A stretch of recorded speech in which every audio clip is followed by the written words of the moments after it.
जब माँ पार्वती हुई अपनी ननद से परेशान, ननद भाभी में अक्सर बनती नहीं, जानिए असली वजह। शादी के बाद हर लड़की की लाइफ में कई रिश्ते जुड़ जाते हैं और इन सभी रिश्तों में ननद भाभी का रिश्ता सबसे खास माना जाता है।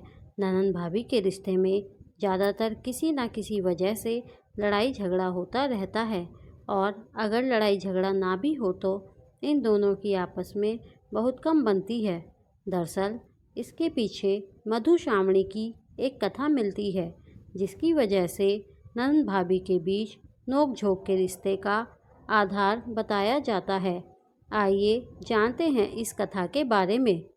एक बार माता पार्वती के मन में आया कि उनकी भी एक ननद होती जैसे सभी की ननद होती है, तो इससे कैलाश पर्वत पर उनका मन लगा रहता।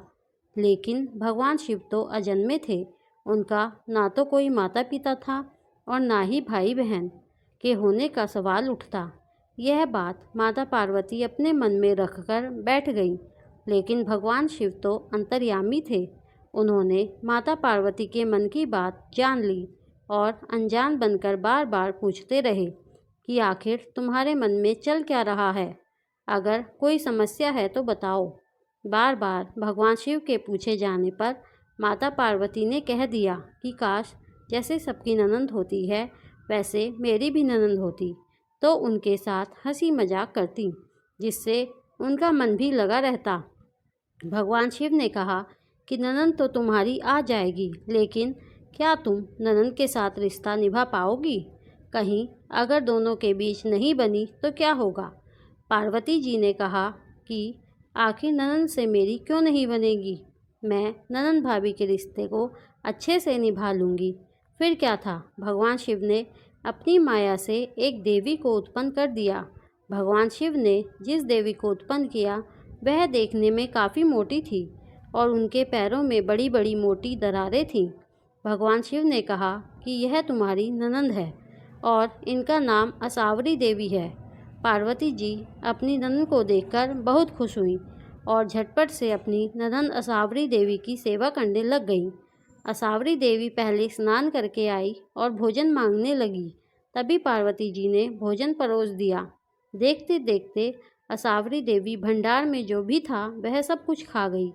माता पार्वती और भगवान शिव के लिए कुछ बचा ही नहीं था। यह देखकर पार्वती जी दुखी हो गई। पार्वती जी ने फिर अपनी ननद को पहनने के लिए नए वस्त्र दिए, तो असावरी देवी के लिए उनके वस्त्र छोटे पड़ गए क्योंकि असावरी देवी मोटी थी। पार्वती जी परेशान हो गई। उनको तो ऐसी ननद चाहिए थी जिनके साथ वह हंसी मजाक कर सके।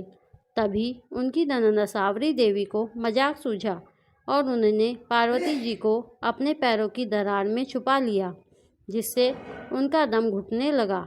भगवान शिव ने माता पार्वती के बारे में असावरी देवी से पूछा कि आखिर पार्वती कहाँ है, तो उन्होंने झूठ बोल दिया कि वह नहीं जानती कि आखिर पार्वती जी कहाँ है।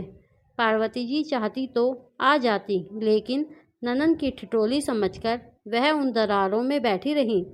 तब असावरी देवी की बात सुनी तो भगवान शिव को क्रोध आ गया और कहा कि कहीं ये तुम्हारी बदमाशी तो नहीं।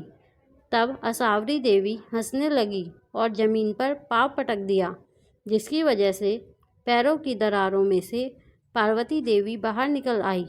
पार्वती जी अपनी ननद की हरकतों से परेशान हो गई और भगवान शिव से कहा कि आप जल्दी से ननद को ससुराल भेज दीजिए, मुझसे बहुत बड़ी गलती हो गई है।